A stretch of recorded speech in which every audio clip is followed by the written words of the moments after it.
नारायण नारायण। श्रीमद् भगवत गीता जी और श्री गीता जी की महिमा। ओम श्री परमात्मे नमः। गजाननं भूतगणादिसेवितं कपेत जम्बूफलचारुभक्षणम् उमासुतं शोकविनाशकारकम् नमामि विघ्नेश्वर पादपङ्कजम् वसुदेवसुतं देवं कंसचाणूरमर्दनं देवकी परमानन्दं कृष्णं वन्दे जगद्गुरुं कृष्णं वन्दे जगद्गुरुं। ओम श्री परमात्मे नमः। श्री गीता जी की महिमा। वास्तव में श्रीमद् भगवत गीता का महात्म्य वाणी द्वारा वर्णन करने के लिए किसी की भी सामर्थ्य नहीं, क्योंकि यह एक परम रहस्यमय ग्रंथ है। इसमें संपूर्ण वेदों का सार संग्रह किया गया है। इसकी संस्कृत इतनी सुंदर और सरल है कि थोड़ा अभ्यास करने से ही मनुष्य को उसको सहज ही समझ सकता है, परंतु इसका आशय इतना गंभीर है कि आजीवन निरंतर अभ्यास करते रहने पर भी उसका अंत नहीं आता। प्रतिदिन नए नए भाव उत्पन्न होते रहते हैं। इससे वह सदैव नवीन बना रहता है एवं एकाग्र चित्त होकर श्रद्धा भक्ति सहित विचार करने से इसके पद पद में परम रहस्य भरा हुआ प्रत्यक्ष प्रतीत होता है। भगवान के गुण प्रभाव और मर्म का वर्णन जिस प्रकार इस गीता शास्त्र में किया गया है, वैसा अन्य ग्रंथों में मिलना कठिन है, क्योंकि प्राय ग्रंथों में कुछ न कुछ सांसारिक विषय मिला रहता है। भगवान ने श्रीमद् भगवत गीता रूप एक ऐसा अनुपमेय शास्त्र कहा कि जिसमें एक भी शब्द सदुपयोग से खाली नहीं है। श्री वेद व्यास जी ने महाभारत में गीता जी का वर्णन करने के उपरांत कहा, गीता सुगीता कर्तव्या किम मन्ये शास्त्रे विस्तरे या स्वयं पद्मनाभस्य मुख पद्मात् विनिसृतः।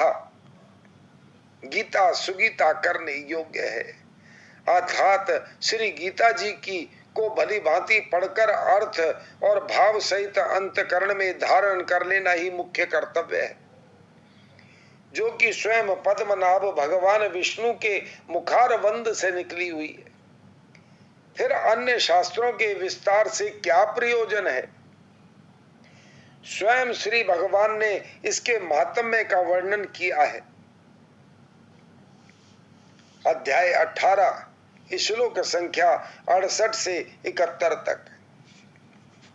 इस गीता शास्त्र में मनुष्य मात्र का अधिकार है, चाहे वह किसी वर्ण आश्रम में स्थित हो, परंतु भगवान में श्रद्धालु और भक्ति युक्त अवश्य होना चाहिए, क्योंकि भगवान ने अपने भक्तों में इसका प्रचार करने के लिए आज्ञा दी है, तथा यह भी कहा है कि स्त्री वैश्य शूद्र और पाप योनि भी मेरे परायण होकर परम भक्ति को परम गति को प्राप्त होते हैं।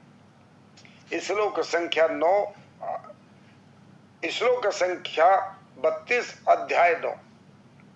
अपने अपने स्वाभाविक कर्मों द्वारा मेरी पूजा करके मनुष्य परम सिद्धि को प्राप्त होते हैं। 18वें अध्याय का 46वां श्लोक। इस पर विचार करने से यही ज्ञात होता है कि परमात्मा की प्राप्ति में सभी का अधिकार है, परंतु उक्त विषय के मर्म को न समझने के कारण बहुत से मनुष्य जिन्होंने श्री गीता जी का केवल नाम मात्र ही सुना है कह दिया करते हैं कि गीता तो केवल सन्यासियों के लिए है। वे अपने बालकों को भी इसी भय से गीता जी का अभ्यास नहीं कराते कि श्री गीता जी के ज्ञान से कदाचित लड़का घर छोड़कर सन्यासी ना हो जाए, किंतु उनको विचार करना चाहिए कि मोह के कारण छात्र धर्म से विमुख होकर भिक्षा के अन्न से निर्वाह करने के लिए तैयार हुए अर्जुन ने जिस परम रहस्यमय गीता के उपदेश से आजीवन ग्रस्त में रहकर अपने कर्तव्य का पालन किया, उस गीता शास्त्र का उल्टा परिणाम किस प्रकार हो सकता है। अतएव कल्याण की इच्छा वाले मनुष्यों को उचित है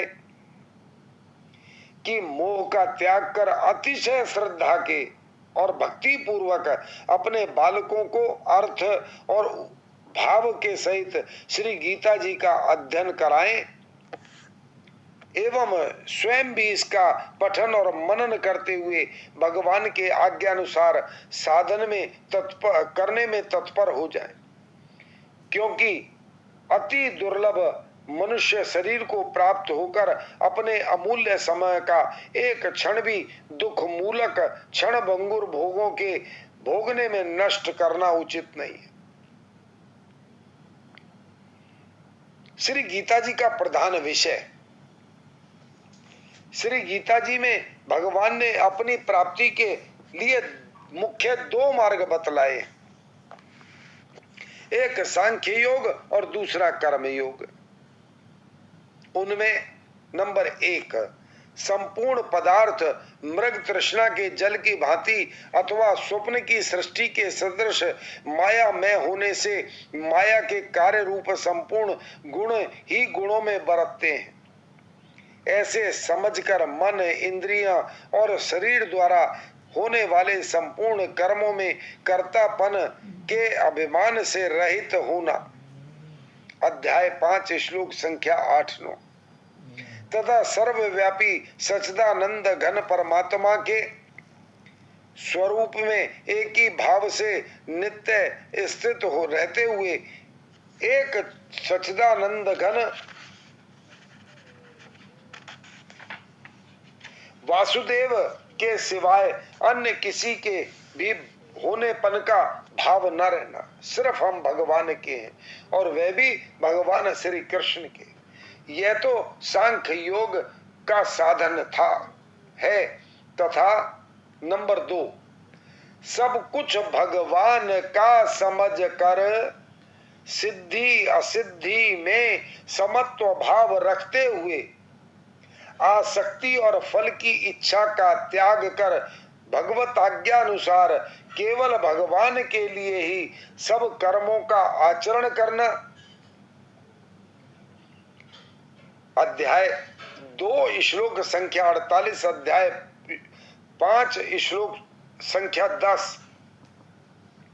तथा श्रद्धा भक्ति पूर्वक मन, वाणी और शरीर से सब प्रकार से भगवान के शरण होकर नाम, गुण, प्रभाव सहित उनके स्वरूप का निरंतर चिंतन करना। अध्याय 6 का 47वां श्लोक। यह कर्म योग का साधन है। उक्त दोनों साधनों का परिणाम एक होने के कारण वे वास्तव में अभिन्न माने गए। अध्याय 5 का श्लोक संख्या 4-5। परंतु साधन काल में अधिकारी भेद से दोनों का भेद होने के कारण दोनों मार्ग भिन्न भिन्न बताए गए। अध्याय 3 श्लोक संख्या 3। इसलिए एक पुरुष दोनों मार्गों द्वारा एक काल में नहीं चल सकता। जैसे श्री गंगा जी जाने के लिए 2 मार्ग होते हैं, दोनों मार्ग होते हुए भी एक मनुष्य दोनों मार्गों द्वारा एक काल में नहीं जा सकता, क्योंकि सन्यास में कर्म योग का साधन और सन्यास आश्रम में नहीं बन सकता। उक्त साधनों में कर्म योग का साधन संन्यास आश्रम में नहीं बन सकता, क्योंकि संन्यास आश्रम में कर्मों का स्वरूप से भी त्याग कहा गया है, और सांख्य योग का साधन सभी आश्रमों में बन सकता है। यदि कहो कि सांख्य योग को भगवान ने संन्यास के नाम से कहा गया है, इसलिए उनका संन्यास आश्रम में ही अधिकार है, गृहस्थ में नहीं, तो यह ठीक कहना ठीक नहीं है।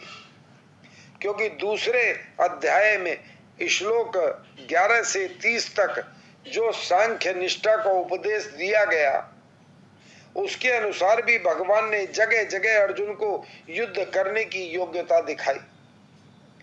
यदि गृहस्थ में सांख्य योग का अधिकारी नहीं होता तो भगवान का इस प्रकार कहना कैसे बन सकता था। हाँ, इतनी विशेषता अवश्य है कि सांख्य योग का अधिकारी देहाभिमान से रहित होना चाहिए, क्योंकि जब तक शरीर में अहम भाव रहता है तब तक सांख्य योग का साधन भली प्रकार समझ में नहीं आता। इसी से भगवान ने सांख्य योग को कठिन बताया। श्लोक संख्या अध्याय 5 श्लोक संख्या 6। तथा कर्म योग साधन में सुगम होने के कारण अर्जुन के प्रति जगह जगह कहा है कि तू निरंतर मेरा चिंतन करता हुआ कर्म योग का आचरण करे। ऐसी सुंदर वाणी भगवान श्री कृष्ण ने गीता में कही कि जो भी साधक श्रीमद् भगवत गीता को सुनेगा या सुनाएगा, दोनों का कल्याण हो जाएगा। ये भगवान का बड़ा ही दिव्य उपदेश है। इसको ध्यान से सुनना चाहिए और परमात्मा की शरणागति लेनी चाहिए। उपदेश के अनुसार हमको अपना जीवन बनाना चाहिए। आज यहीं तक। कल से हम गीता जी का प्रथम अध्याय शुरू करने का प्रयास करेंगे। नारायण नारायण। वसुदेव सुतम देवम कंस चाणूरमर्दनम देवकी परमानंदम कृष्णं वंदे जगद्गुरुं कृष्णं वंदे जगद्गुरुं हरि शरणं हरि शरणं हरि शरणं हरि शरणं हरि शरणं हरि शरणं हरि शरणं हरि शरणं। बोले बांके बिहारी लाल की जय। मोर मुकुट बंसी वाले की जय। नारायण नारायण।